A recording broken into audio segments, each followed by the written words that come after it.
today's video, we are going to be rebuilding the Las Vegas Raiders. Raiders enter the 2024 season with a massive question mark around their quarterback position, but without spoiling too much for you guys, you gotta want to see what Minshew Mania has in store in this rebuild.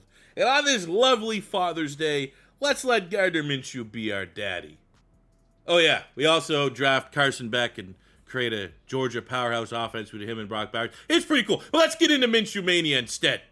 Let's take a look at the Raiders 2024 NFL draft class to start this rebuild off. I think, honestly, had a solid draft class. A little bit of a reach there in the third round. We got a decent roll with him being a 70, but DJ Glaze was definitely a reach. Richardson, height, weight, speed, corner. I thought Eichenberg, the linebacker at Ohio State, so your typical productive, there's a type, and he very much fills that type. But he's solid for our linebacking core. Maybe successor to Robert Spillane. Labe is your Danny Woodhead of all Danny Woodheads. And with Zamir White in this backfield, no more Josh Jacobs. The running back room is wide open for the Raiders. So I wouldn't be shocked if Labe can hit the ground running and be a starter for us. Trey Taylor, productive military school safety. You got Jackson Powers-Johnson in the second round. We got a great rating here from Bengals draft class, 77 with the hidden dev. Now, he pretty much can play anywhere on the interior. The interior for the Raiders is crowded, right?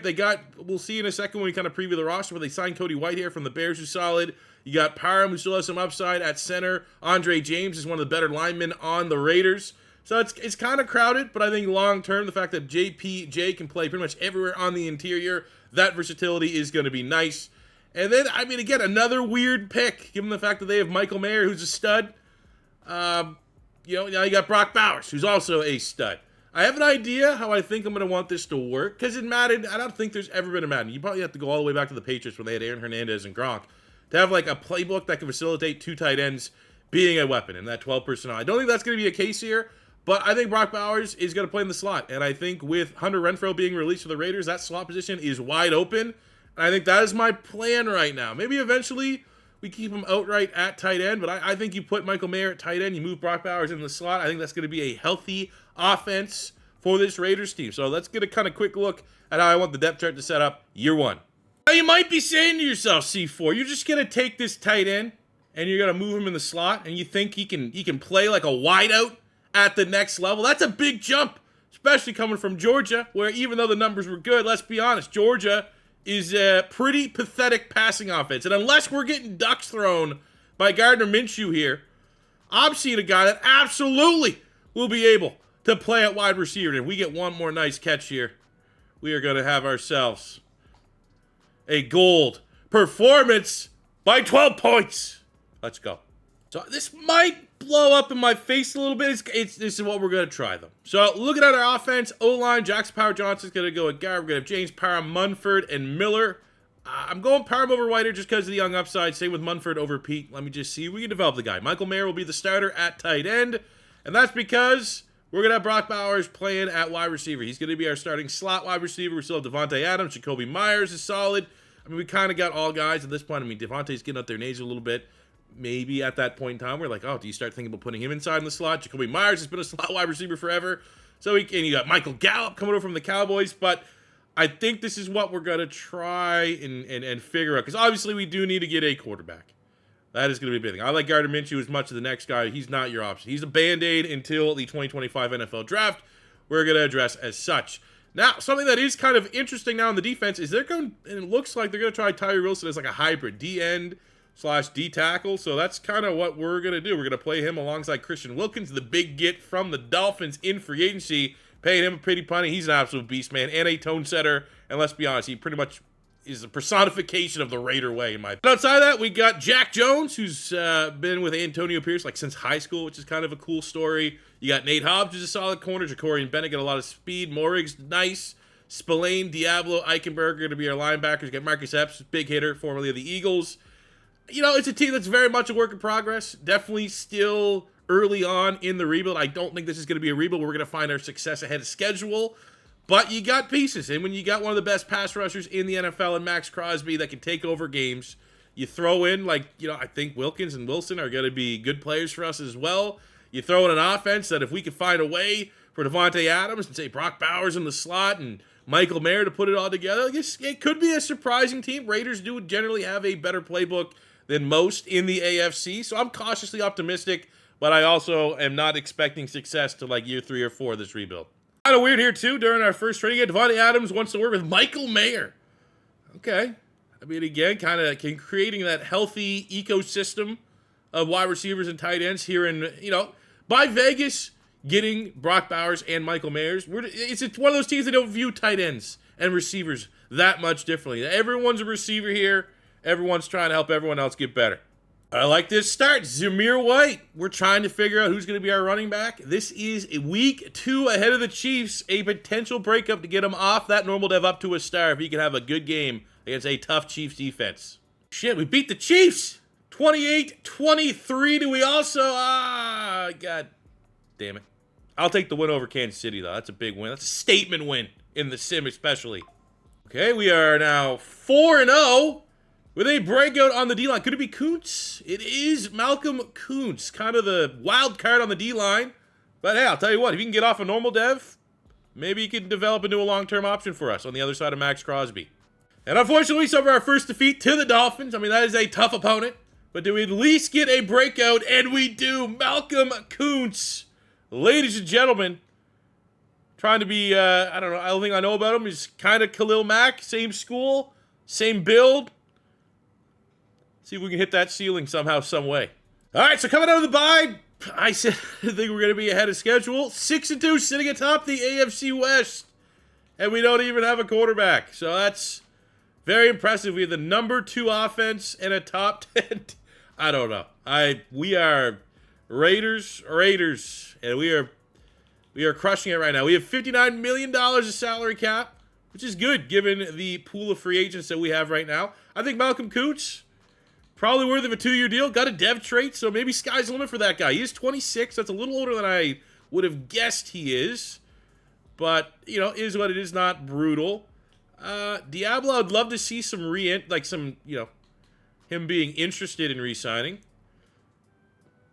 I mean, 3-year deal, not bad for a guy that still has upside. He's going to get plenty of tackles, might have a dev trade opportunity. I think Spillane, I'd like that more if it's 2 years. I'll even overpay a little bit for 2 years. He might be better. I think he's probably one of those guys, you look at the Raiders, might be a little low in terms of base rating. So I think we come back, maybe offer him another $1 million, get him signed on till he's 30.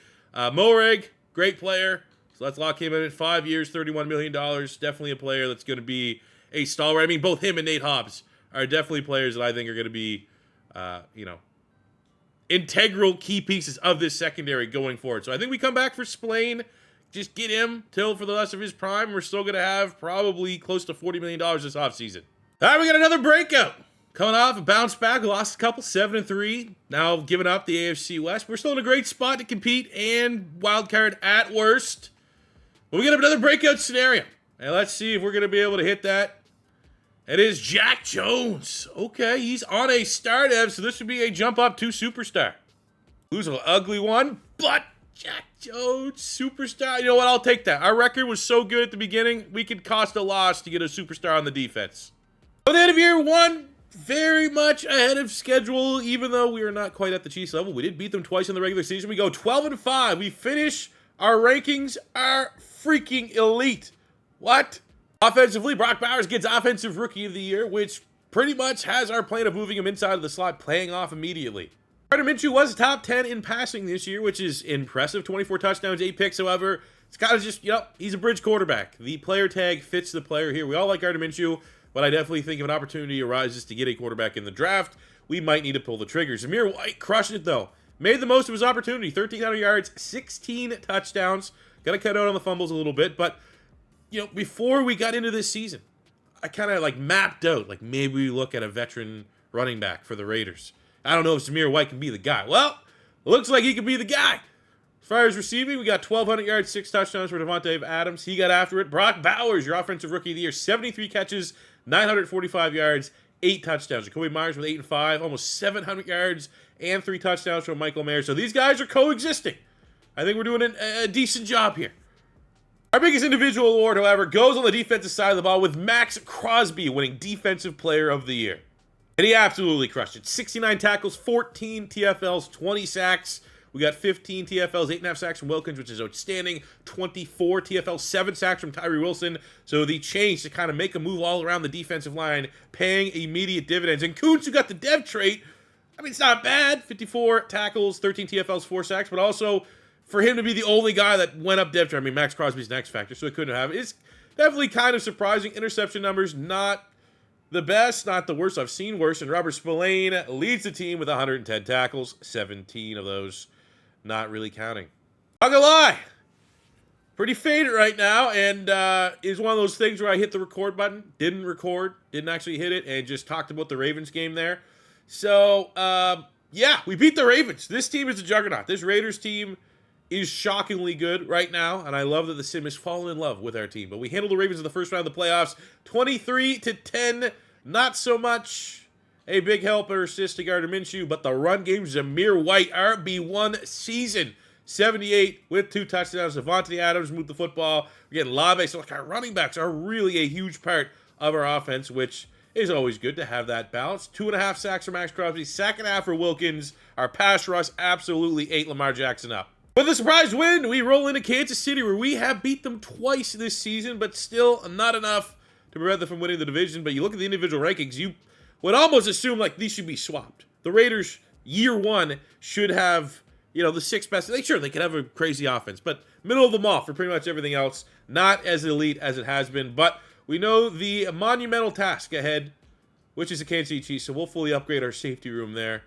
See if they can cook something up to get a cheeky pick here on Patrick Mahomes. Does the Cinderella run continue for the Raiders? Do we go 3-0? We go 3-0 against the Kansas City Chiefs this season. Year one. Minshew Mania is running wild, brother. 31-28 overtime victory for the Raiders.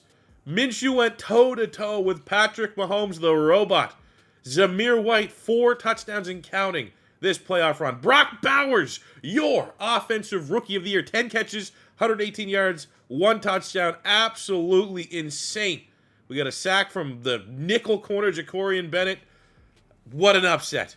So our 7-seed Raiders are in the AFC Championship game against the 6-seed Miami Dolphins. And we know all about the Dolphins' passing offense. Their defense is great. It's the Christian Wilkins game. Does the Cinderella run get us a year one Super Bowl? Minshew! This is absolutely absurd. Max Crosby, 3 sacks, defensive player of the week. Zamir White continues to crush it. Just, anytime something could be potentially shady, I need to show my work here. This is an insane run that Gardner Minshew is on. And here we are in the Super Bowl against, and I say this with respect, a poverty franchise in Detroit. And I say poverty just because these people are starving for a Super Bowl. And we have our Cinderella run. This is we do all the 10-year rebuilds. It's obviously the formula is the slow burn. We just did the Saints. We didn't have any success till like year 6. But the end of it is like, let's get our Super Bowl, right? When we can flip that script of the long, grindy Super Bowl and get a Cinderella run, that's even better. I want this Super Bowl win. You saw the thumbnail. We're not continuing on with Gardner Minshew. But I am on the moon right now, fellas. Mistakes were made. Like, I'm going to hop in on the sticks. That's how bad I want this year one Super Bowl, the Minshew Mania, to run wild. Right? And it wasn't supposed to be like this. Okay? I'm trying this is going to be bad. This is going to be rough, especially if I hop in on the sticks. I'll tell you that right now. My apologies in advance. Unprofessional bullshit. Like, the second half of this year one has been, I've taken like 8 takes for like certain things just because it's not good. I hope I don't need to come in at any point. Minshew Mania. If Gardner Minshew can get himself a Super Bowl and get out of town, that will be immense.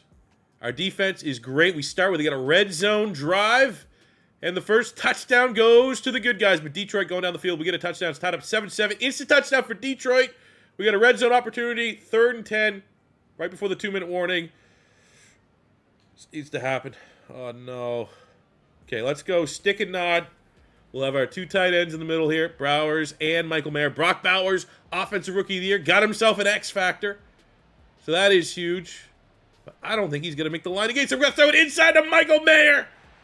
And that is Baby Gronk.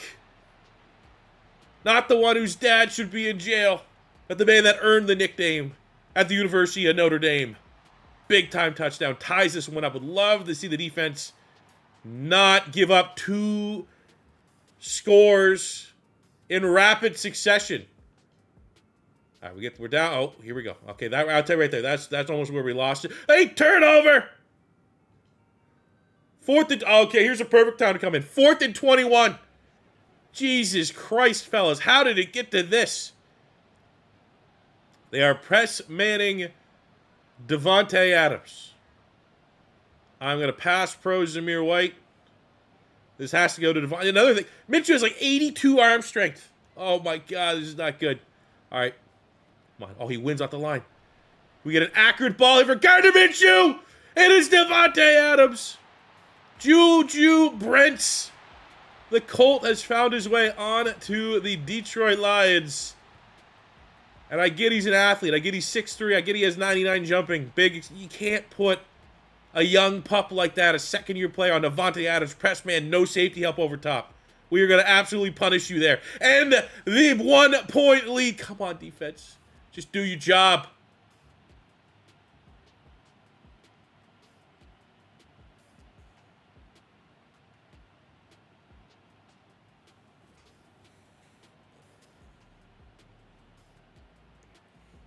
This is incredible. Minshew Mania. Let me tell you something, brother. Minshew Mania has run wild in Vegas. The Raiders room in real life looks uninspiring. Let's just say that what it is. Minshew's a fun player. He can get hot, enjoy the ride while it lasts. It's just not sustainable. Minshew in Madden, with this Raiders playbook, with these weapons, the improbable becomes the undeniable. And Minshew Mania, Gardner freaking Minshew, year 1 of a 10-year Raiders rebuild. That is majestic. That needs to be in the next intro to Madden 25. Right there, that one clip. Unbelievable. From Gardner Minshew. And hell, 3 touchdowns, 230 yards. He's the MVP. They really should give, dev traits for Super Bowl performances. Gardner Minshew has a ridiculous +7. That is a run of a lifetime, but we got to be completely transparent. This is more of a Nick Foles Super Bowl run than it is, the second coming of Christ type redemption rebuild. We got to get a young quarterback to surround with this offense. Zamir White, after a very nice season, makes the jump up from normal dev to a star. Brock Bowers, X Factor. Davante keeps his X Factor. JPJ, hidden dev, now a star, but he's going to develop nice. Him and Colton Miller, 2 key pivotal pieces for that offensive line for as long as we can keep them in this rebuild. Defensive player of the year, Max Crosby's great. Tyree Wilson makes the jump up to a superstar dev. Kind of surprised Christian Wilkins didn't get one. Incredibly harsh on Jack Jones. The only player that broke a dev trait scenario at superstar dev loses that, and his star dev absolutely brutal.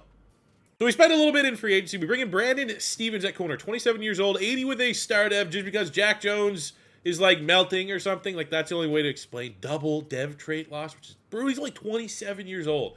So I assume that's the game's way of saying Jack Jones sacrificed a superstar dev, I assume, for our Super Bowl run for Minshew Mania. That's what Minshew Mania fed on, was his dev traits. But we clearly need to get someone to maybe a little bit higher upside. And I don't think I've ever signed him in a rebuild. I think he's coming from the Ravens. So that's a nice little fit. And we're bringing in Richie Grant at strong safety as we let Epps walk, 27-75 with a dev trait. If we can get a safety, younger safety, or a younger DB in the draft, both these guys also don't prevent us from being we just signed a free agent. We can't draft one as they're not those type of players. So I do think continuing to at least look at some of the top DBs, be it corners or safety this year's draft, is still worth our time, even with these signings. So we are at pick 19 in the draft. We are trading up from our position at 32. We're throwing in pick 32, our 2nd-round pick, and a 4th-round pick. So I'm overvaluing on the trade value chart that's on the internet. The Rams also needed a right tackle, so I'm going to give them our starting right tackle in a contract year. Munford, 25-74 normal dev, kind of limited ceiling type player. So while it is a little bit of a downgrade, our 3rd-round pick, Glaze from Maryland, there was a 3 overall point difference. I didn't think it was that bad because we need to make this trade. And the reason you make this trade is because you're scared the Rams are going to want to land Matt Stafford's successor, when the fact of the matter is We need our franchise quarterback, our long-term quarterback. Gardner Minshew still has another year on his contract. You know what? I'll do him the honest. I'll do him a solid. I'll let him start as our quarterback. We'll see if Minshew Mania can run wild for as long as we can get in year 2. But if it falls off the tracks, we will take the training wheels off and fully commit to Carson Beck, reuniting Beck with his dominant college teammate Brock Bowers. The potential here is maybe even better than a Minshew Mania. Just because Kuntz, he's older than I expected. I want to bring in a little bit of a pass rush competition. We don't have another pick till the 3rd round because of that initial trade. So we're going to go and bring in David Bailey, Bruce Feldman's freak list candidate. I think he was in the 60s or 70s. Underrated pass rusher from Stanford. And we roll a dev trait. That is huge. We'll make an Al Davis pick. We have too many slot wide receivers. We don't have the deep threat. We got elite speed. We got 95 acceleration, 95 speed for squirrel right grab. It's probably top 3 name in college football right now. So take a look at our draft recap. We get Carson Beck falling to our lap in 19. I think the only way Minshew Mania would have remained intact is if Beck went early. The fact that we didn't really have to trade up a whole lot, it wasn't a top 5 pick, wasn't even a top 10 pick. It feels right, even if we don't have to rush him into the starting spot. We got to give Carson Beck his due here in a rebuild at some point. What better spot than teaming up with his buddy Brock Bowers with the Vegas Raiders? Bailey, 74 with the dev treat. You love that. We got the speed of squirrel right, 70. We got Mark Nabu, 71. We got more speed in Baron Browning. I'm trying to pay homage to Al Davis here a little bit. We get Ricky White, who's absolutely one of my sleeper wide receivers next year. He's been crushing it at UNLV, so let's bring in a local guy. But, this guy's a 1,000-yard receiver at UNLV. And I just remember this from my transfer portal video. Plug in that. Go check it out where I break down some of the top transfer portal targets that you want to see in college football in 25. Like, get these guys in your brain so when the game drops, you know who to go get. I talk about Devin Jackson, who's a freak athlete. Was like number 12 on Bruce Feldman's freak list at linebacker. Look at the profile here. Obviously, a long ways to go development-wise. 67 with a normal dev, but 92 speed, 93 acceleration, 77 tackles, 75 hit power. We got 94 jumping leg. Reminds me a little bit, honestly, of, a user god. The user god, Owen Papa. We didn't go through the draft process without, acknowledging the elephant in the room that, hey, Carson Beck, we're going to draft you in the 1st round. But also, you're not starting right away. So we really want to see him come into training camp here and put on a show. Show the arm talent. Overall rating-wise, he's already 2 ratings higher than Gardner Minshew. So it's pretty clear we want a reason to start him. But it would be that much easier if he could look good in the drills. And I'm going to be honest, the big step up in competition, you're almost a little bit worried. There was some good for sure, but the limited passing offense we see at Georgia in college, there's always that little bit of can these guys make the jump to the NFL? And I wasn't blown away with the first impression of Carson Beck. We're getting some trade offers from Malcolm Kuntz early in the season. Now, I don't even have him up on the trade block. It's just teams looking out for who could be potentially up for grabs after drafting David Bailey out of Stanford with the dev trait. We do have a little bit surplus here for sure, and we're getting interesting offers. We got Jack Charbonnet, who would give us, an extra year of a rookie running back contract. Oppose, Zamir White, who we got to pay. So if we're kind of going with the approach that we don't want to pay running backs at all in this rebuild, that could be a trade. However, this is the one that's the more interesting. Ja Martin from the Commanders can play safety, can play nickel. We need nickel help, especially after Jack Jones losing both of his dev traits. So you know what? We're going to take this one here from the Commanders. Appreciate you.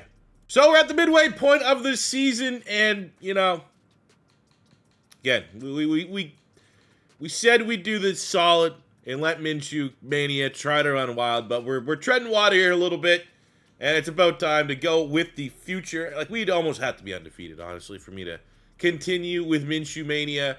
But we appreciate everything he's done for the team. An iconic run, but it's now time to usher in a new era here in Vegas.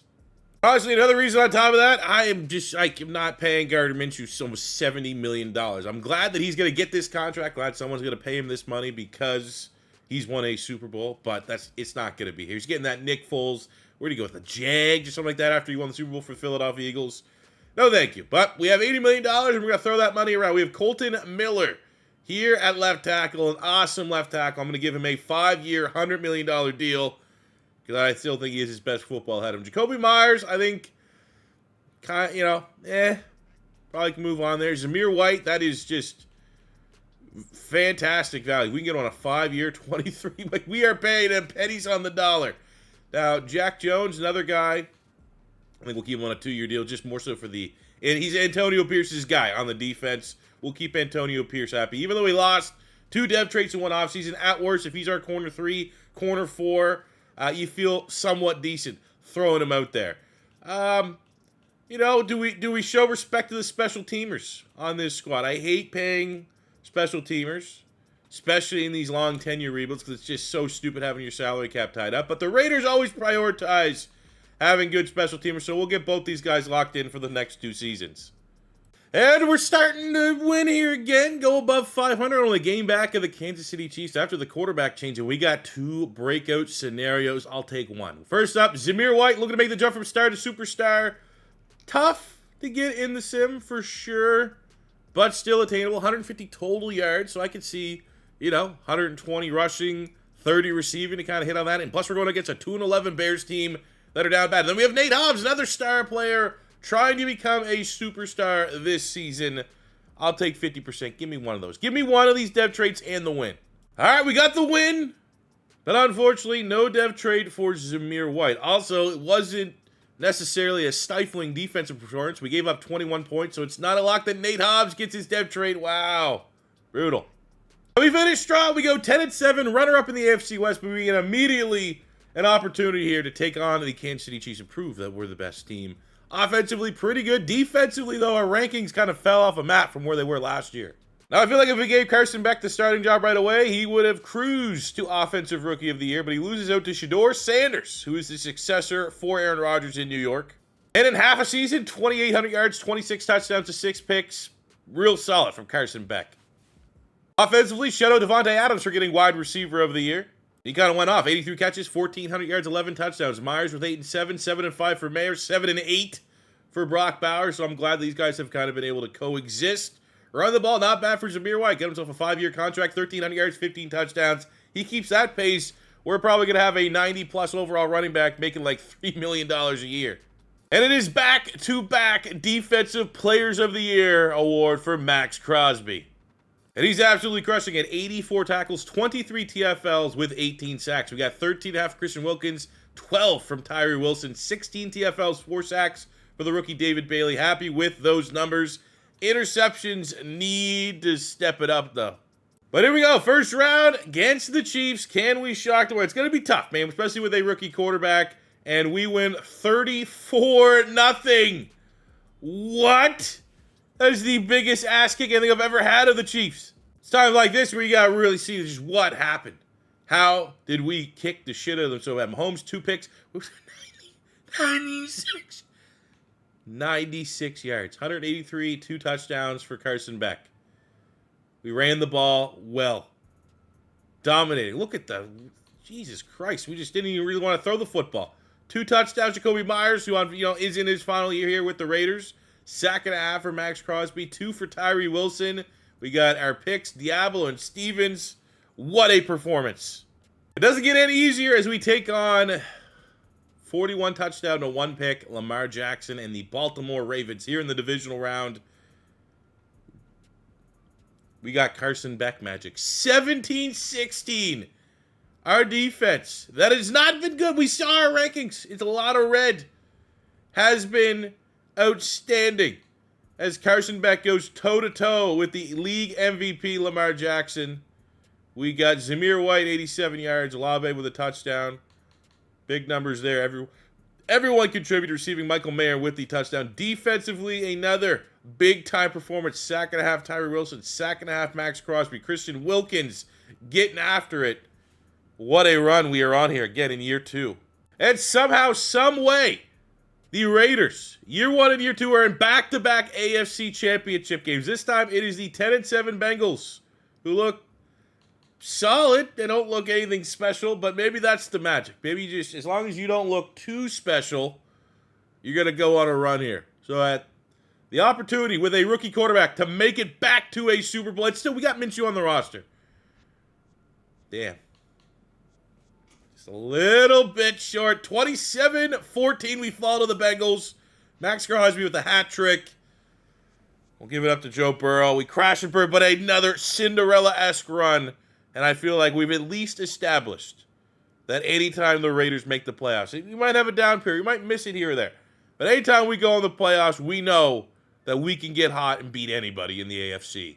So we sat out free agency with all eyes going towards the draft, where I got 2 players I really like. We have Callum Nicholson. Bench press is not bad. That's usually what you get, right? We got A, pass block, B, run block, A, awareness. Strength is in the dog shits, which sucks, but we definitely need a right tackle. With Jacoby Myers leaving as well, unless we want to just have our offense 100% go through our tight ends, plus Devontae Adams, who's getting older. We got Larry Wilcox, who looks pretty solid. 6'3", 215, A catching traffic, and ran a 4.37. First in bench press, first in the vertical and broad jump. The athletic profile screams this guy has a dev trait. I'm a little scared about the tackle. I also feel like there's a shot we can maybe trade up and get that tackle in the second round, because there's still like 3 or 4 guys ahead of him. So I think we go Larry Wilcox in the first round and maybe try to be aggressive and get that tackle in the second round. But look at that athletic profile. Look at that dev trait. Let's go. That's our wide receiver 2. So we pretty much trade all of our day 3 picks to move up about 10 spots in the second round, because the tackle is probably not going to last until we were picking at 29, and all the other right tackles have gone off the board. At least we were able to kind of wait, let the right tackle market cannibalize itself, and hopefully we can roll a dev trade on the high letter grades, and we do. But my God, look at that. That is terrible bench press for an offensive line. Well, how about that? A 7th round hidden dev fullback. Yes, sir. So looking at our draft recount, 77. Oh my God, do we just get a generator? I only thought about it because the Raiders used to have Alec Ingold, so they have a playbook that could use, but I mean, I don't know, that was Josh McDaniels' playbook, but got a fun play here nonetheless. Didn't love my tackle pick late, LaMichael Thompson, just trying to get a swing tackle. We need depth there, but Callum Nicholson, 72 with a hidden dev, and Larry Wilcox, 74 with a hidden dev. So 3 of our 4 picks pulling dev traits. That is quality over quantity. And midway point of year 3, back on where we need to be. Competitive. Kansas City slowing up. Broncos surprisingly sitting atop the West undefeated, but I am happy with a 5-2 record on our offense and defense, both playing pretty good football. And although we have $134 million of salary cap, we're going to pay the 2-time reigning defending NFL Defensive Player of the Year. Honestly, let's give him $200 million contract. He's incredible. Our best player on either side of the football. But here's the pivotal moment. Michael Mayer up for a contract. I think it's probably time we ditch the 2 tight end front and just go Brock Bowers at tight end. Mayer's been a good servant, but it's a lot of money there, and we're going to pay Devontae Adams 3 years, make sure he retires a Raider, and I think that's kind of where we save money. Still, this year, Michael Mayer at tight end, Brock Bowers in the slot, but I think we kind of move on, if you will, this year. We have John Martin, DB. I'd pay him 3 year, 15, if you take that. Still a versatile player for us. Can play safety, can play nickel. We'll probably go with him over Richie Grant going forward. A couple depth guys here. Andre James at center is solid. Wouldn't hate a 2-year deal if he takes it. Just one last position we have to worry about. Even though we do have Jackson Powers Johnson, he's kind of taken over a guard spot that I don't want to kick him inside the center. And, we're probably going to get younger at linebacker. So this will be Spillane's final year. And we'll pick up Brock Bowers' 5th-year option in the offseason. Year 3, we go 11-6. And we don't make the playoffs. In uber competitive West. But we have the Dolphins at 11-6. Oh my God. Brutal. We were 11-4. We lost 2 in a row to go to 11-6. And that's just a bummer. We do get Offensive Rookie of the Year to go to Larry Wilcox. And his dominance continues on the defensive line as it's 3 straight D-Lineman of the Year awards for Max Crosby. TJ Watt did beat him for Defensive Player of the Year this season. But we got to get more out of our passing offense. Those are not the numbers we want to see here. It's, yeah, man. You want more. Definitely want more. And the only way you're fine with those numbers is if your running back's getting you like 20 rushing touchdowns. So that's not the case. Jameer White's solid, but that's not, spectacular. Devontae Adams continues to eat almost 1,200 yards, 6 touchdowns, 9-5, sorry, for Larry Wilcox, the rookie. Mayer did a decent job. Brock Bowers did a decent job. But we got to find a way to unleash this offense a little bit. Splain led the team in tackles. We had 17.5 sacks, 18 TFLs, Max Crosby, 8 sacks for Wilson. The sacks fell off a little bit. Interceptions are up. That's kind of the only good thing. 3 for Richie Grant, who's about to leave in free agency. 3 for Brandon Stevens, which you definitely like to see. As far as dev traits are concerned, Wilcox and Nicholson, both star devs. Even winning Offensive Rookie of the Year does not bump up Wilcox. We unfortunately have regression to Devontae Adams, which has got to be an age thing, I assume. Luckily, Brock Bowers still keeps his X factor. Defensively, dev traits remain the same. Crosby keeps his X factor. Tyree Wilson keeps his superstar. DB's all the same. Actually, Trey Taylor goes up a dev trait here for some reason. A bit quiet in free agency. It's more so that just players haven't been available. Joey Porter surprisingly hit the open market, though. 27.85 with a dev trait. Easy. Absolute easy signing. We can move Nate Hobbs back inside to nickel, have Joey Porter and Stevens on the outside, and completes our secondary. So we got pick 18 here in the first round. Now, where we want to go with this pick, couple ideas, couple logic. One, wide receiver was something that I was considering. We got to just, now that we're moving on to Bowers, back into tight end, it kind of opens up that third wide receiver spot. Dwayne Kirkpatrick looks interesting. Very interesting profile. Letter grades are great. Athletic profile is great. Looks honestly very similar to Wilcox. It doesn't have the 4.37 speed that Wilcox had. So I'm a little scared going first round wide receiver again. Ricky Kaiser, another guy, deep threat with A, deep route running, B, release. This is where you for sure want to also get that elite speed. And not to spoil anything, but look at this guy. This is got to be, I'm going to tell you right now, he's probably going to be a superstar dev. We got A, deep route running, elite and everything. I told you, at least once a rebuild, once a 10-year rebuild, we can get a wide receiver like that. That's going to be our guy. I'm going to get that guy probably the 5th round and make sure I get him. Guard is a position of need, and I came out and I scouted 2 top guards, Jerry Lucas and Jeremiah Jackson, because he had the A pass block, B run block.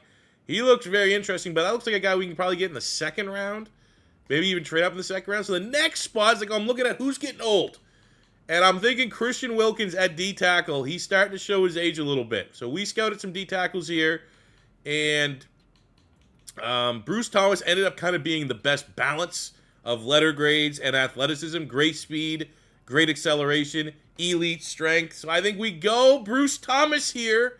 Get the dev trait, 94 strength, 82 acceleration. You love seeing that, and just gives us a little insurance in case contracts could potentially go sour with Christian Wilkins. Next round, 2nd round, let's go grab that guard, and then make sure we find a way to get that wide receiver before the draft's all said and done. Jeremiah Jackson falls right into our lap here in the 2nd round. Didn't have to trade up, and there he is, a dev trait again. Let's go. Ooh, 3rd round. Abdul Andrews had A-press, A-man. Every other letter grade was pretty butt cheeks. Had good jumping. That was about it. But hey, we will fall ass backwards into another hidden dev player. You know what? I want the pundits to say this is a reach. I'm grabbing that UDFA wide receiver here. No one else is going to steal him. You might have other wide receivers that are, 2nd, 3rd rounders are still there. And I go, no, just give me this guy. I know what this guy is. I've seen this guy time and time again. And maybe no more so than any other team. Is this a fitting player? Shout out and honor Al Davis. Oh, nose tackle, cheese. And you gotta love the draft haul. Kind of just auto-simmed it out after the nose tackle, but 73 hidden dev nose tackle, 70 hidden dev wide receiver, 71 hidden dev corner, 75 hidden dev guard, 74 hidden dev D tackle. We crush it again. We'll give credit to the Chargers. I've been looking around. I will post up any divisional drafts that are worth talking about. And, 470s is enough to respect, even though corner and running back, 2 of the easier positions to get 70s. Not that impressive. Year 4 in a solid spot here, 6-4. 3rd in the division, which sucks. I mean, a competitive AFC West is never a bad thing, but we saw last year going 11-6 and missing the playoffs, that even a good record can still affect you negatively here. So we definitely want to make sure we handle business and get first place. But offensively, we're very good. Defensively, very good. Now look at our contracts. $106 million. Now we got Jackson, Powers, Johnson. I'm usually not one Oh my God, that's. I don't think I can pay that. I don't think I can pay $20 million for a lineman.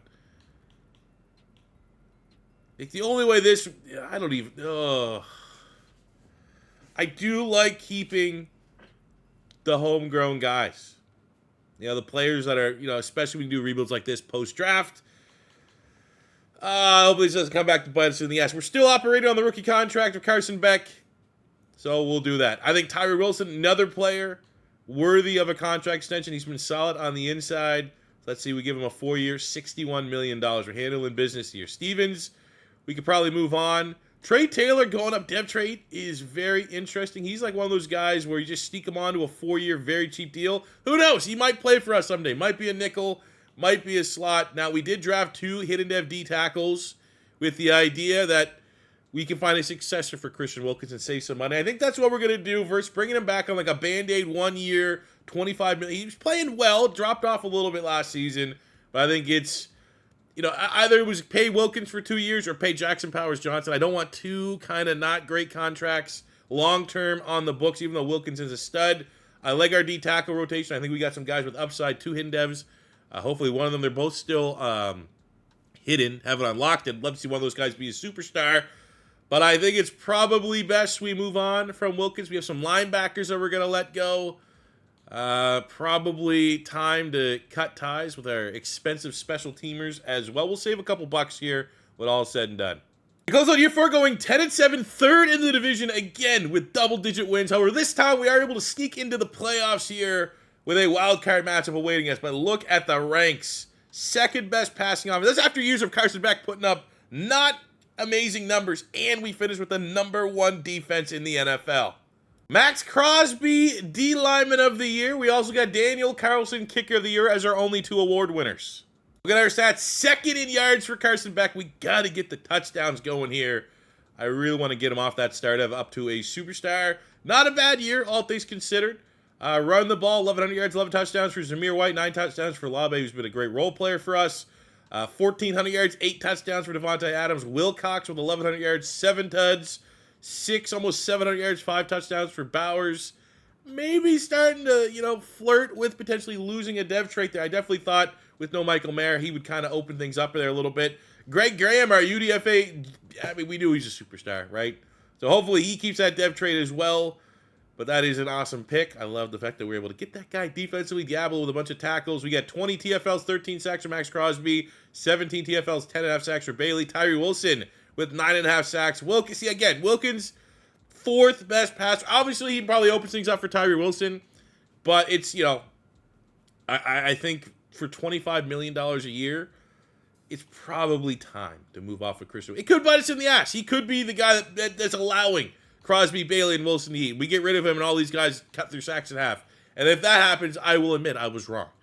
Interceptions, Nate Hobbs leads the team with 3. Not bad for his first year, moving back into the slot. All right, we got Trevor Lawrence of the Jacksonville Jaguars here in the first round. But you know the magic, man. We sneak. Oh, the magic does not exist. I thought we were always going to be a team that goes on a run every single time we make the playoffs.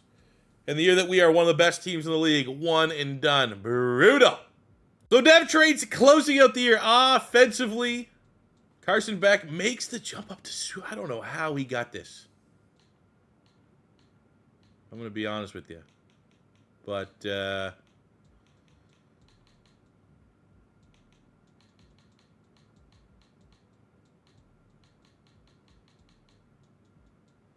holy shit. Okay. Didn't see that. Get more locked in. Graham keeps his dev trait. We do lose a superstar on Devontae Adams. Jackson, our hidden dev guard, pops as a start. And unfortunately, we got a good dev trait on Beck, but we maybe harshly lose our X factor on Brock Bowers. Tell you what, right now, I'm not picking up $60 million per year on Carson Beck. And Brandon Stevens, starting corner. We're going to let him walk, but there's a reason why we're going to let him walk. A whole lot of hidden devs on the defensive side of the ball. Coakley and Thomas are 2 D tackles, both star devs, so we didn't get a great role there.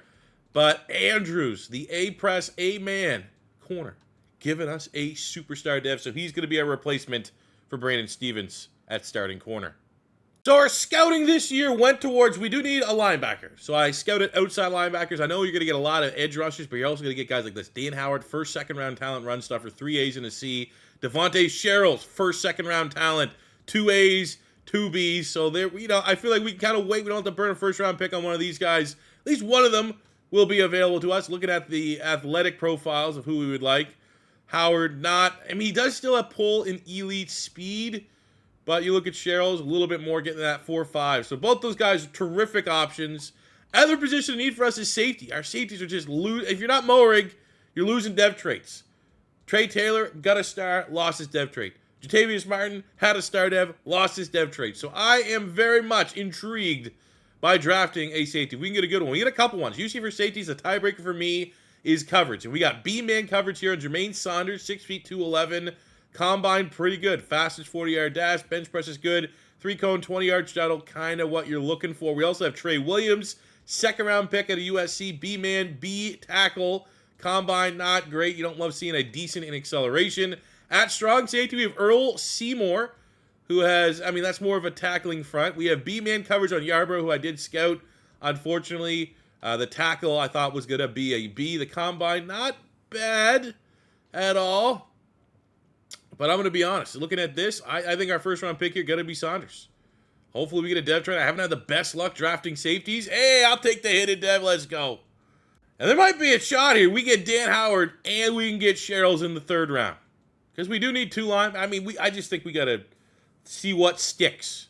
Here at linebacker, we go Dan Howard. We get our dev trait. Let's go. Another value pick, 3rd round. We have double B's on John Windsor, and he has the best bench press. Easy. Oh, usually that's an easy dev trait pick. Damn. Look at our draft recap. Love our first 3 picks. Saunders, 75 dev trait, going to be a start. Now, he's going to be a strong safety for us. I don't think you have a lot of variance when you switch the positions here. Free safety and strong safety. So I'm expecting him to be also a 75 strong safety, which he is. Howard, 74 with a dev trait. Windsor, 74. So if you're going to get in the 3rd round, 74 with or without a dev trait is still great value here for the powerhouse out of Georgia with that 93 strength.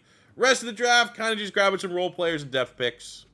And at the midway point of year number 5, we're sitting atop the AFC West. Chiefs aren't going away anywhere, so they're right on our ass. Looking at our rankings, offensively,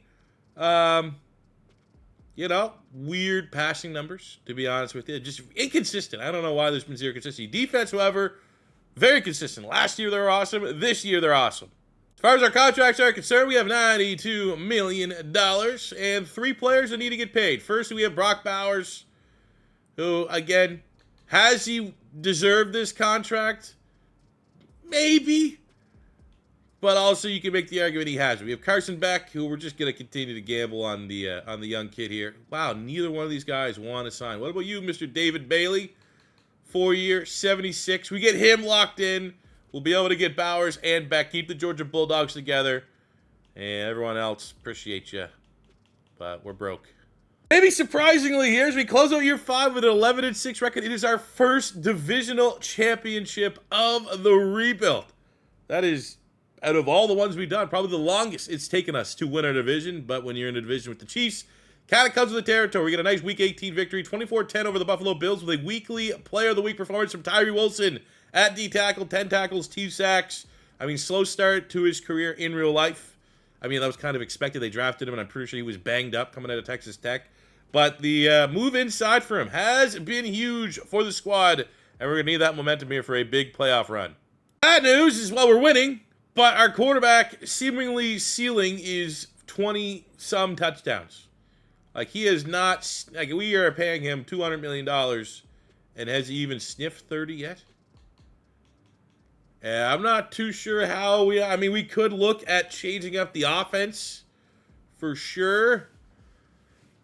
But that's just, I don't know. I don't know if that's sustainable. I don't know if that's enough to not risk, kind of cannibalizing our squad here a little bit and losing depth traits left, right, and center. Zamir White, 12-10, not bad. Devontae, 8. He's happy. 1,000 yards for Wilcox. Graham was solid. But, we're just, we're cannibalizing Brock Bowers here. We might even need to just get an offense that force feeds the tight end. And I think I know one. It's in our own goddamn division. But defensively, Devin Jackson. 104 tackles, 4 interceptions. He's actually set to be a free agent. Might need to give him a little bit of money. 14 TFLs, 14 sacks from Crosby, 13.5 David Bailey, 9 from Bruce Thomas, 8.5 from Tyree Wilson. So really happy with our pass rush. Everything else has been a little suspect. I will say, quarterback stats aside, generally we've been impressive. Offensively, we can. It's honestly been the defense. Defense keeps the game low scoring. Offensively, when we need to, we will put up points. Put up 34 here on the Jags. Moving on to the divisional round against the 11-6 Jets. We have a very good defense, but we bring our #1 defense in the NFL here, trying to make our 3rd championship game of the rebuild, and we do that. Another 30 bomb, 30-24. Carson Beck, 4 touchdown performance, has us in the championship game. An opportunity to get back to the Super Bowl, win our 2nd Super Bowl, but it's just, man, Lamar Jackson has been going nuclear in this rebuild for the Ravens. And when you break them down, you're good. They got the balance, top 10 offense. #2 defense. Should be a low-scoring battle, but I would love, you justify that contract for Carson Beck. The numbers hasn't been there. You fucking #1 defense, shut out the Ravens, and you get a Super Bowl. I will take 24 touchdowns every day of the week. If my quarterback is going to get back-to-back, get hot in the playoffs, when it matters, you have Max Crosby with 5 sacks. Let's go. And the Raiders, here in year 5, what stands between us and a 2nd Super Bowl? You need 3 to complete the dynasty. Is the Atlanta Falcons, who are pretty cheesy, all things considered. The #1 offense in the NFL, a top 5 defense is going to be a tough one. Now, we're able to rest up from the last time we got the up on the sticks. But maybe that was the magic we needed to go out and win. I mean, I feel like we were in the right mindset for Minshew Mania. And now we are, the morning after, ready to get that 2nd Super Bowl. Low score. We know our defense has got us to this point. And it's a low-scoring first half. All field goals. I do feel like we do need to hop in at some point, but I'd love not to. Touchdown first of the game goes to the Vegas Raiders. And you know what? Let's help them here. We get a first down. Might, at worst, set us up in a nice position to kick a field goal. And field goals, points are at a premium in this game. A field goal wouldn't be the end of the world. So let's see here. What do we got? We got Devontae Adams in the slot. Boom. Quickly get it to him.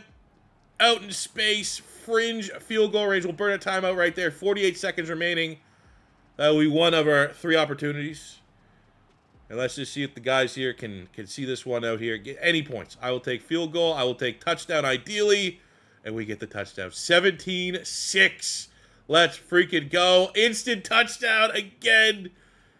Hey, Falcons aren't going away. But we have now set the pace. And it's too much, man. Our defense is absurd.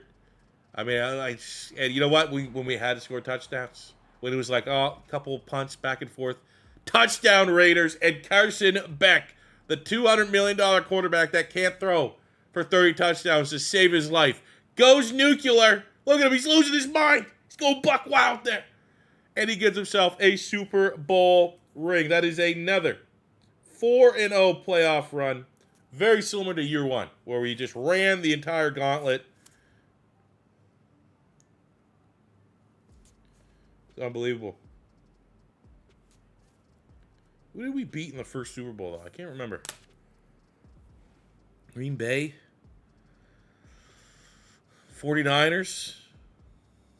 It's been a minute, but let's soak it in. Carson Beck, the franchise quarterback. Awkward quarterback room when he came in, right? You had Minshew Mania running wild, but again, we kind of viewed that all along as like Nick Foles' run with the Eagles.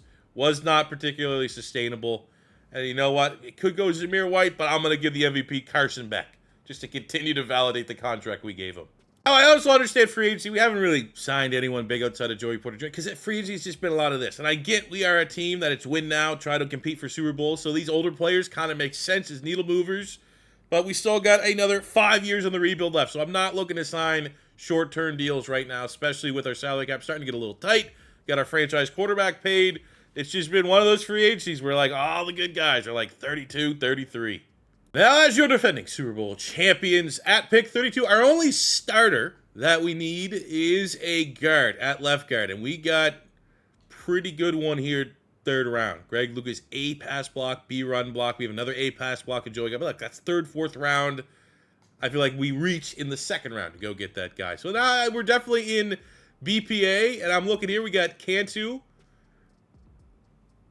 maybe still a reach, but a power move. I was like, okay, I'm interested. Has elite acceleration, good speed, great strength, unique name, right? Like sometimes that's like those are the things that just make you go, I've never seen a guy named like that. Perry Harvey, Nate McKee, Jose Meadows. Seen those guys before.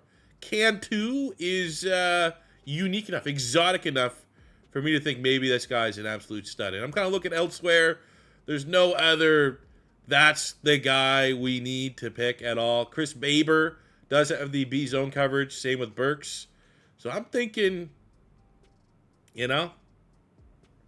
Max Crosby's not getting any younger. We can get a young little pass rusher here in the pipeline. Why not? In the second round, we're just going to get our guy here. Greg Lucas, a pass block. Oh, come on. Wet fart. Now taking a peek at our draft recap. This was a guy's second rounder. 75 with a hidden dev trait. Huge pick.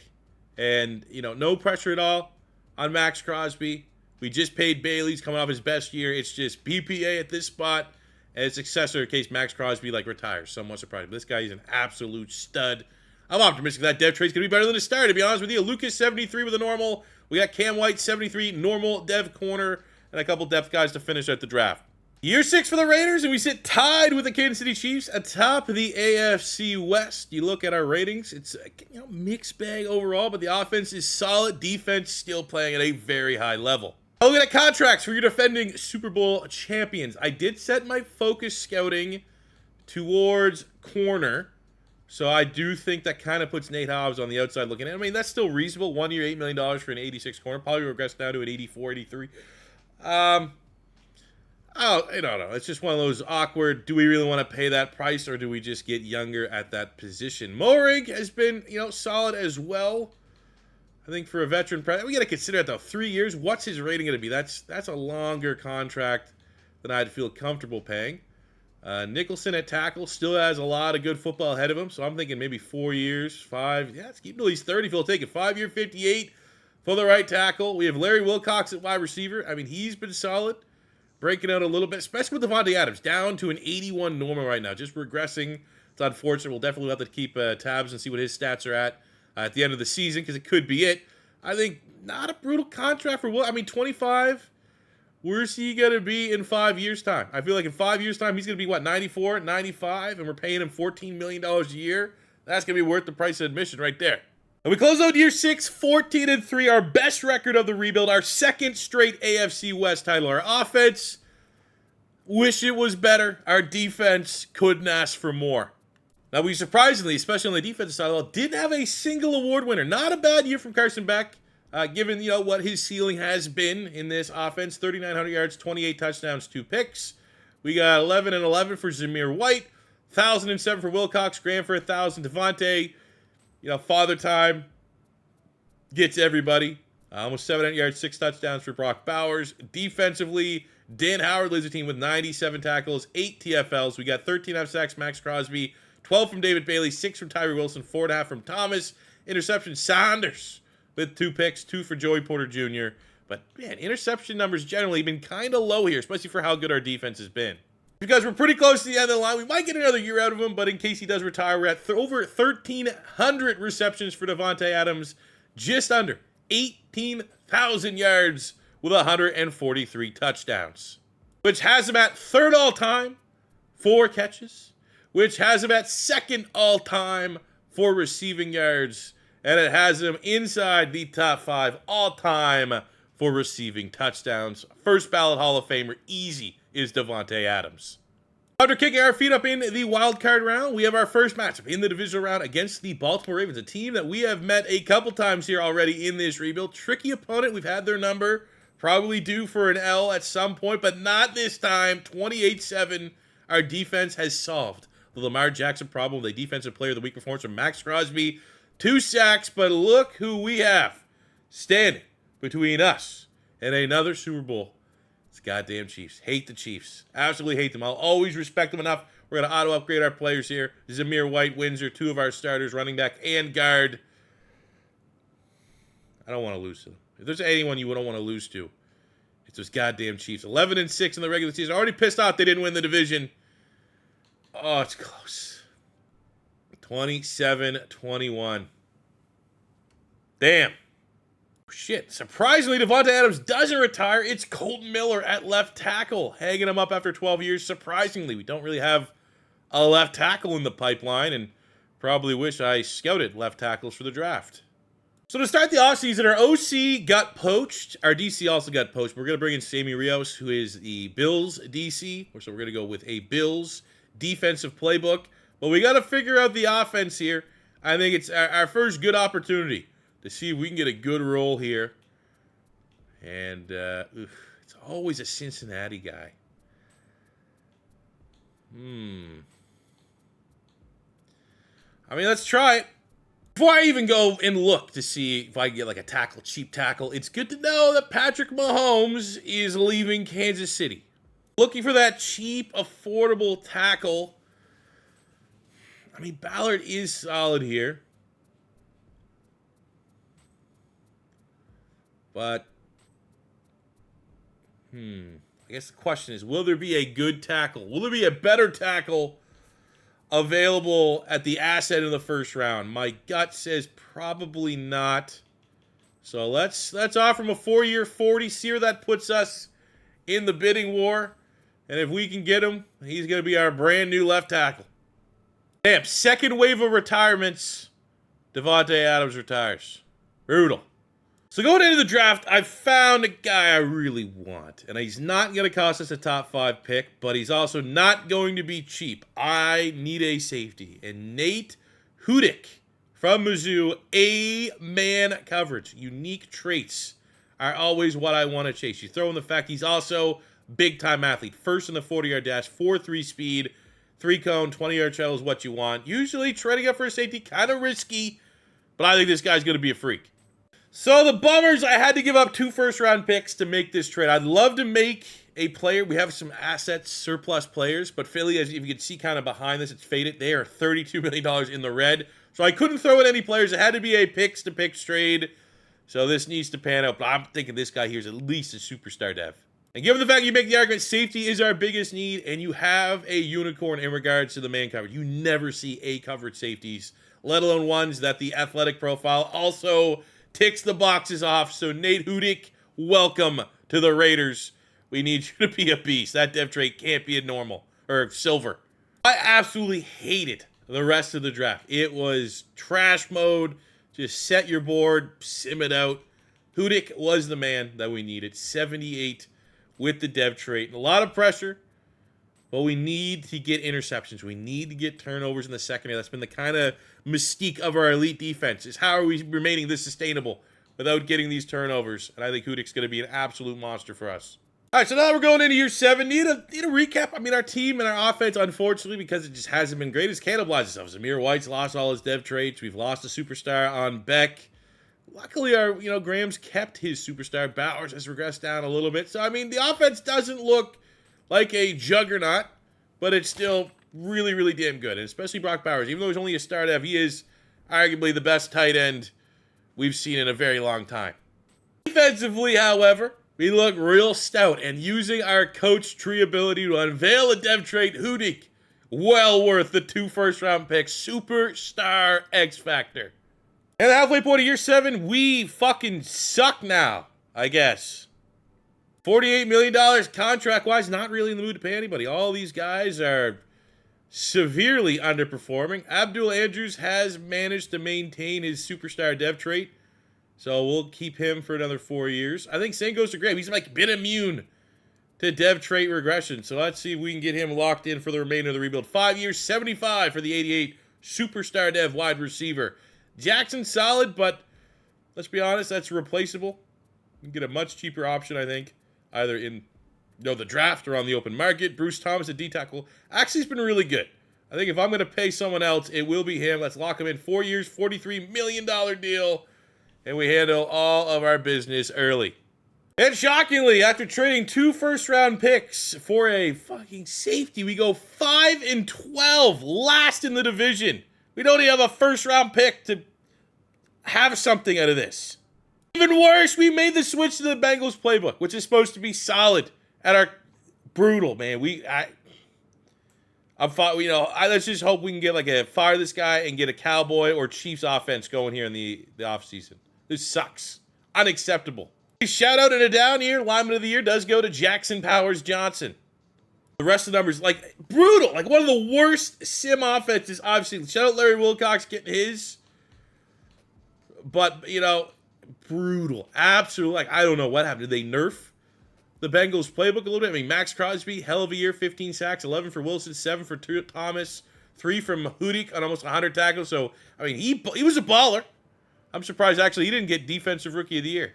He was a runner-up, you know, is what it is, I guess. Booker was like an 80-plus rookie as well. I'm getting to the point, Max Crosby's getting out there in age a little bit, so it's just, you know, appreciate what he's accomplished. Hopefully he's still here for another 3 years, but we're at 209 TFLs, 162 sacks. Wow, surprisingly, Zamir White retires.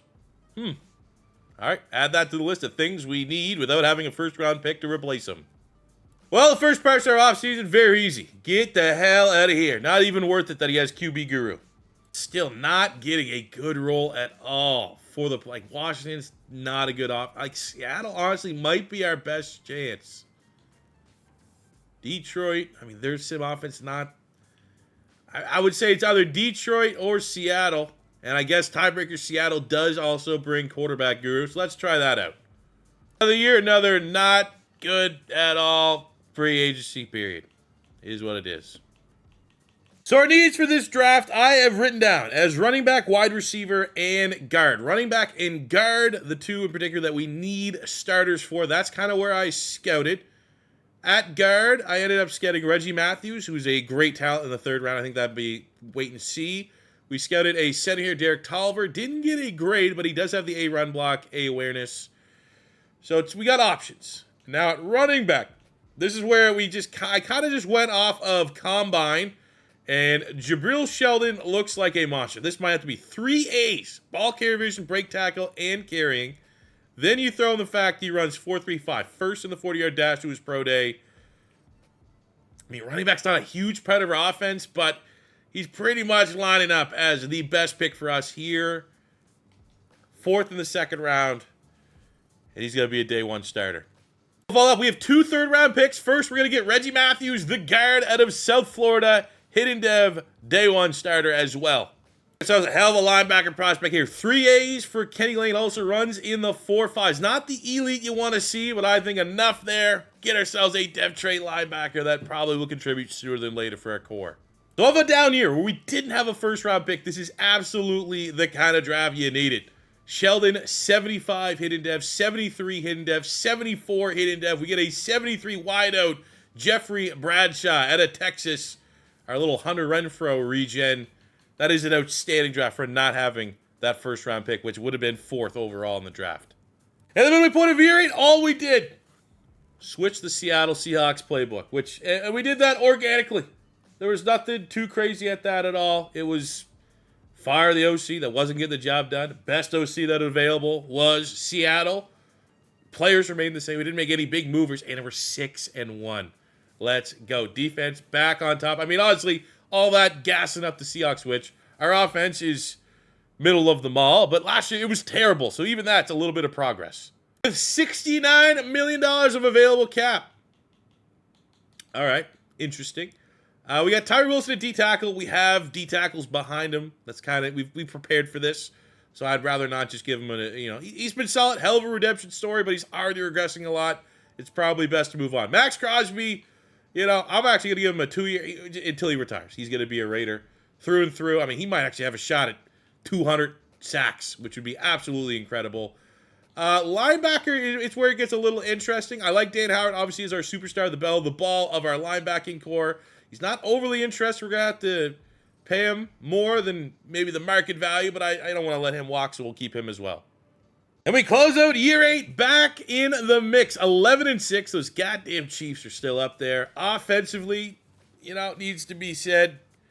Not, wasn't like switching to Seattle made our offense a juggernaut. It's kind of just been one of those things we've had to deal with. The good news offensively is Sheldon, our second-round pick at running back's an X factor, which is all you could ask for. Let's freaking go. But with how bad our offense has been, pretty much anyone that's been a good depth trade, I'm always worried they're just going to cannibalize their depth trade because their offense kind of sucks.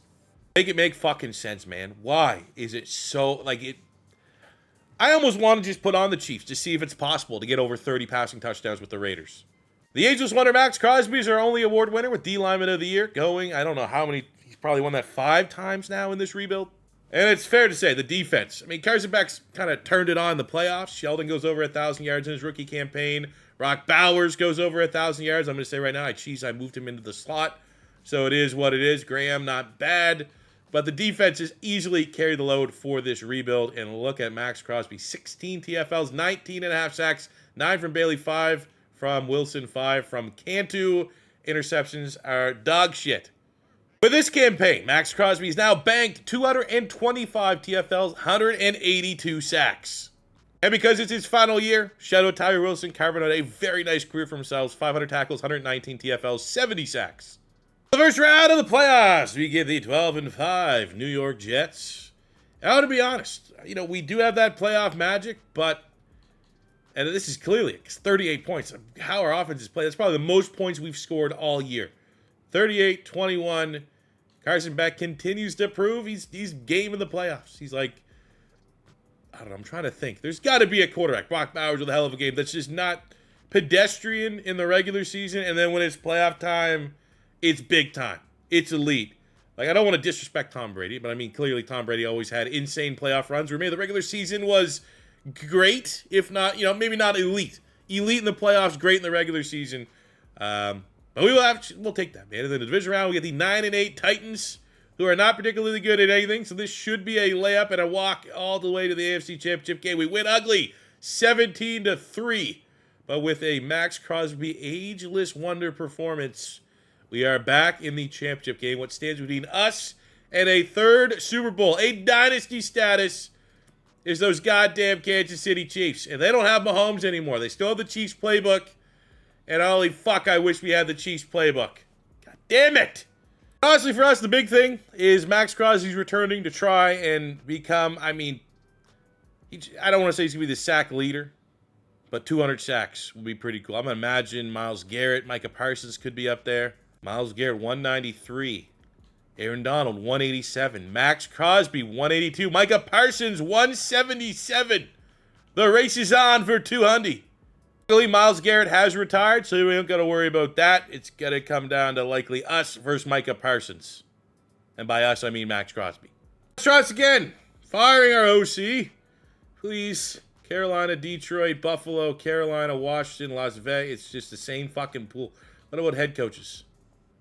Sometimes sometimes it will allow you to view a head coach, and other times it doesn't for some reason. So, you know what? Let's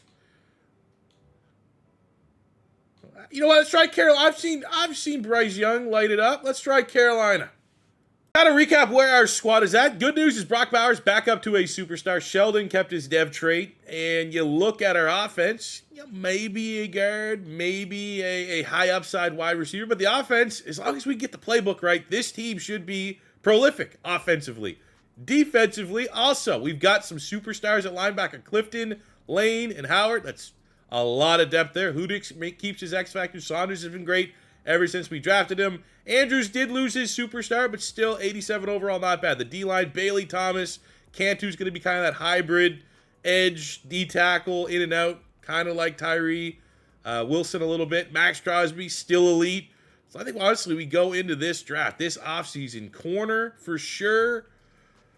And maybe, if there's a big-time wide receiver and or guard. Looking at the wide receivers, nothing. At least we got something. Unfortunately, no corner or wide receiver really worth signing in the open market. But at guard, Kenny Tatum, 25-81 with a dev trait is a good boost to the O-line.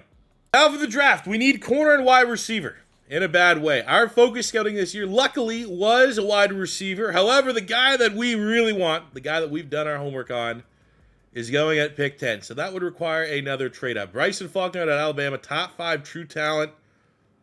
I want him. I want him back. So here's where I'm not going to say this is cheesing, but I'm going to throw another 2 first-round picks. We had to make the jump, 19 spots. So I'm going to throw in the first-round pick of the final year of this rebuild because it's not really going to matter. I need the playmaker now. I need the top 5 guy that we scouted. So Bryson Faulkner, 3Bs, a deep route running, 5'10", buck 81, elite speed and acceleration. Welcome to the Raiders. I really wanted to walk away with a good corner, and we get, again, unique traits. Maurice Walters does have the A zone coverage. The man's kind of bad.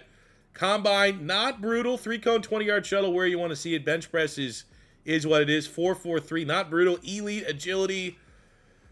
Ooh, I think the rating could be all right here.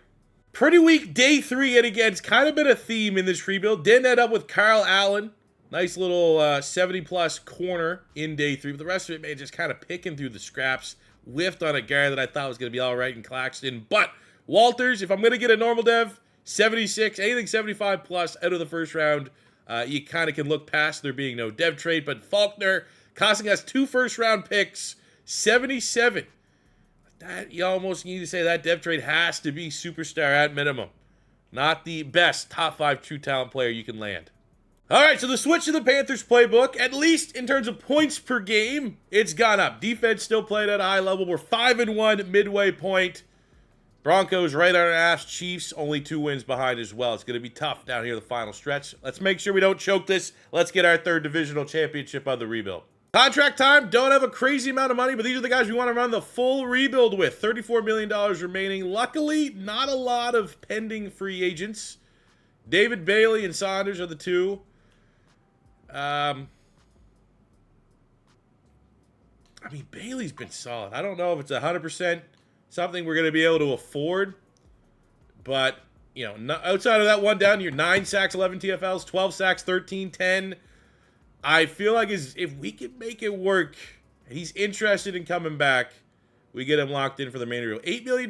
We also might be able to get Saunders. I don't know where. Oh, no. Take that back. I'm not going to lie. I'm not paying a safety that amount of money either. We get our 3rd divisional title. It's been a grind. It's arguably the toughest division to win in the sim. Tied with the Broncos, but we have the tiebreaker, 12-5. Looking at that with the number 8 offense, number 4 defense, and a lot of confidence that between year 9 and year 10, our team's peaking at the right time to get that 3rd Super Bowl and become a dynasty.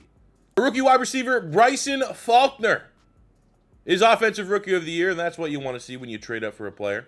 And the impossible has been done. Carson Beck does get 30 touchdowns, 3,800 yards, 30 touchdowns, a career year for our quarterback. Sheldon was solid. Larry Wilcox over 1,000 yards. Graham was all right. Bowers was all right. And Faulkner with 700 yards, 9 touchdowns. Now, the only bummer on Faulkner is that he's a star dev. We traded up for a top 5 true talent player. That is only a star dev. However, with that Rookie of the Year, would be cool to be superstar. And he could get it. And it is another, I believe this would be his 4th Defensive Player of the Year award for the ageless wonder Max Crosby.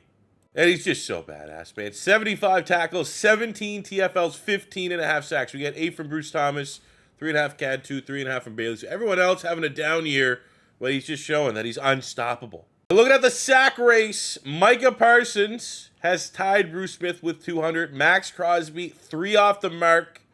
Garrett has retired. Aaron Donald has retired. Aiden Hutchinson still way back there. So the race is still on, man. I think Max, I don't think he'll retire. I think he'll give us 10 years and a chance to catch Micah Parsons. We need Max Crosby to go off against a team that we've surprisingly owned in the playoffs. We feels like every time we've made the playoffs, we've met them. And all right, back to the drawing board as we fall 27-21 to Lamar Jackson and the Ravens. The only good piece of news this offseason, this postseason, is Max Crosby's going to give us the full 10 years of the rebuild. We have limited resources when it comes to the draft, when it comes to salary cap, as we had just under $10 million, but we need corners. We need to improve the corner room. So we got a veteran presence here. A.J. Terrell, now 34 years old, still an 83 star dev.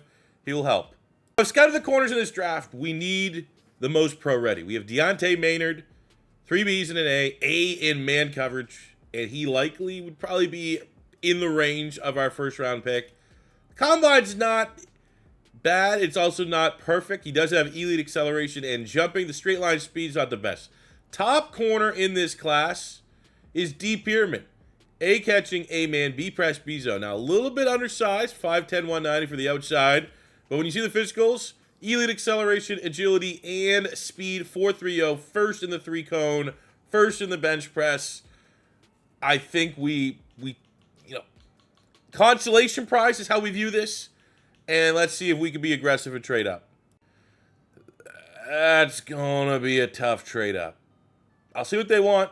So the Niners for the third pick want Brock Bowers, Hudik, or they want our first this year, our second this year, our second next year, our first and second 2 years from now, and enjoy. I'll make those trades usually regardless, but when this is like a free agency move. We need a guy for 1 year. Who is the best player in this draft that can help us this year? And it is D Pyramid. It is worth the investment. It is worth probably a potential overpay.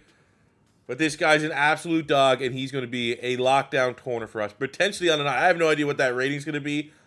He could be an 80-plus player. All right, moment of truth. What did we just trade for? If he's like a 77, that's going to be this. He is an 83 hidden dev. D Pyramid, 96 speed, 95 acceleration, 87 catching, 86 man, 79 zone, 75 play rec, 75 press. Literally a complete defensive back. All right, this is it. This is what we have built for. 2 Super Bowls and counting, trying to get the third here at the depth of this video. This is our Raiders squad after 10 seasons. Carson Beck comes in on the tail end of probably the greatest year one we'll have in a 10-year rebuild, Minshew Mania, resulting in a Super Bowl. We get the hyped up Beck to pair him with his hyped up teammate, Brock Bowers. And, you know, has he ever played like his rating? Nope. Has that been his fault? Probably not. It's, you know, this right here. My last upload was talking about franchise mode, Madden 25. We got the quick overview of the new game. And I still came out and just said, the biggest thing, yeah, draft overhaul, presentation, sick. Create a team, arguably, my top want in franchise mode. But the reason why I create a team is arguably is because maybe as important, maybe more so important, is fixing the playbooks. There is no way that my juggernaut of an offense, my core, like this is his ceiling. This is, you're seeing a 90, probably about here on 90-plus quarterback with talent, with a 90-ish area code offense. He's just not getting any 24 touchdowns, 28, 21, 21. Like it's 21 Savage song. Playbooks are an absolute liability in franchise mode. They put glass ceilings on specific teams. They make other teams uncharacteristically and uncharacteristically good and just super cheese. It needs to get fixed. It needs to get tweaked because even if I have a shiny new creative team, what if I pick the wrong playbook and it's just you just death by 1,000 cuts with your playbook every single year? It needs to get fixed. But I will say, for the sake of parity, it always kind of fun knowing that it's a mixed bag when you go after quarterback. It's not always going to be a guy that, you know, we've done Drake May, we've done Shador Sanders, we've done Jalen Daniels, we've done Caleb Williams, we've done all these young quarterbacks. And more after that, they're developing in X Factors and they're competing for MVPs. So when you get good quarterbacks, but maybe not elite quarterbacks, it always is that interesting wrinkle of you have to build different areas of the team to make it better. And we've kind of tried our best to do that. We have Sheldon at running back in X Factor. We drafted and we're aggressive in trading up for Faulkner, who got Offensive Rookie of the Year, which in turn yielded him a superstar dev. So, like, we are stacked. The O-line is spectacular, led by Jackson Powers Johnson, a member of that very first recruiting class, alongside Brock Bowers, 95 superstar, 99 superstar, respectively. And obviously, Brock Bowers has been incredible in this rebuild. There was a point at his peak, he was pretty much 99 possession, 99 vertical threat, like 96, 97 blocking. Like, as complete of a tight end as you can get. And we've used him in the slot. We've used him as an all-in-out weapon. I think we'll reward him with a nice little C on his chest here. But what a player he's been. And then we have on the defensive side of the ball, I mean, great role players. David Bailey, part of our second draft class. He's had a couple double-digit sack seasons. You know, Andrews was drafted as a superstar corner. Saunders has developed into a superstar corner. We've kind of had a revolving door of linebackers throughout, but they've been solid contributors. Making the aggressive trade to get Hudik, who was an X factor out the get-go. Making the aggressive trade to get Pierman, who could be another one of these generational players. So I'm very excited with where the state of the defense is. But it's led by the best player in this rebuild, Max Crosby, multiple-time Defensive Player of the Year, trying to chase 200 career sacks. Micah Parsons is 3 ahead of him. They're still playing. 36 years old. I'd love to see. I mean, you know, even if we don't pass Micah Parsons, if we can break 200, I've never broken 200 yet, so that'd be pretty cool for Max Crosby to do so. So at the end of year 10, we go 12-5 and get our 4th AFC West title of the rebuild. I believe the Chiefs have won it 5 times. I think Denver got it once. So it's, you know, it's kind of what happens. Looking at our rankings, offensively, passing offense not great. Top 3 rushing offense helps that we have an X factor running back. Defense, top 3 overall. You know, Carson Beck back to under 25 touchdowns. Our only award winner goes to Jabril Sheldon, our X factor running back. And truth be told, I mean, 24 touch. If you're gonna go for 24. Having only 1 pick, that helps. That helps at least look like a pretty good year. Now, Jabril Sheldon went off relatively, almost 1,500 yards, 12 touches. I will say, though, I've seen Josh Jacobs have top 3 running back numbers pretty consistently. Like, I would say if you see 4, we're at the end of the Madden 24 cycle. Like, give me your thoughts on every single playbook. If you said, C4, quickly, Raiders playbook, I would go good for running backs. If you want to have, like, a running-heavy team, you'll see big-time numbers. I think that's, a reason why we've seen limited passing numbers. And we're not even, actually, you know what, though? That's stupid, because that is true, but we're not even using the Raiders playbook. We're on Seattle, so, you know, eliminate what I just said. This video is taking place over 3 days. But, hey, finally, season. But you know what? We'll also continue that around, because if we're Seattle, Kenneth Walker has big years. I've seen Kenneth Walker lead the league in rushing. I've seen Kenneth Walker have 20, 25 touchdowns, especially later on in rebuild. So, still, same thing applies. Happy that Sheldon popped off. Receiving no 1,000-yard receivers. Faulkner went 9-7, 8-3 for Wilcox, 7-5 for Graham, 6-5 for Brock Bowers. Defensively, Clifton led the team with over 100 tackles. We got 14 sacks from Max Crosby, 13 TFLs. Not much help from his supporting cast. Abdullah Andrews with 4 picks, 2 from A.J. Terrell. You love seeing that. D. Pearman traded a lot of assets for a really good star dev player. So we might as well rip off the shiny tape that we stuck to his forehead saying generational. That you didn't earn that. You're not quite generational. You're just very freaking good. But as we always do at year 10, let's kind of look at a career recap to this point. Carson Beck, 33,000 yards passing, 221 picks, 54 touchdowns, two-time Super Bowl MVP. 2-time Super Bowl champion, probably getting Hall of Very Good vibes. I don't know. I wouldn't say Hall of Famer. Sheldon has been a 3-year starter, 37, almost 3,800 yards, 25 touchdowns. Pretty good. Receiving, Larry Wilcox was a first-round pick of ours, 8,100 yards, 36 touchdowns for him, 74 and 58 for Brock Bowers. Really good numbers for a tight end that has been a part of a not pass-happy offense for his whole career. 5,300 yards, 36 touchdowns for Graham. On the defensive side, Max Crosby, good God. 1,000 tackles for a DN, 255 TFLs, 211 sacks. Incredible. We got 62.5 from David Bailey, who's been here for a minute as well. 35.5 from Bruce Thomas. Cantu was 16. On the interceptions front, obviously A.J. Terrell did most of that outside the building. Sanders was 6. Interception numbers have been very, very low in this rebuild. But all in all, man, it has been the Max Crosby show. Unfortunately, Micah Parsons just kind of hit the nos. And, well, he owns the record now. But Max Crosby, still very impressive in his own right. Like, how did he pop? Oh, he got 26! 26 as an old man. 26, 23, 23.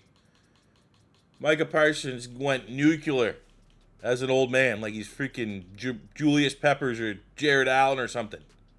All right, please don't be one and done, because that'd be the anti-climatic finish that I don't want. It's Father's Day. This is where we need to crush it. Our 96 offense needs to go on a run here.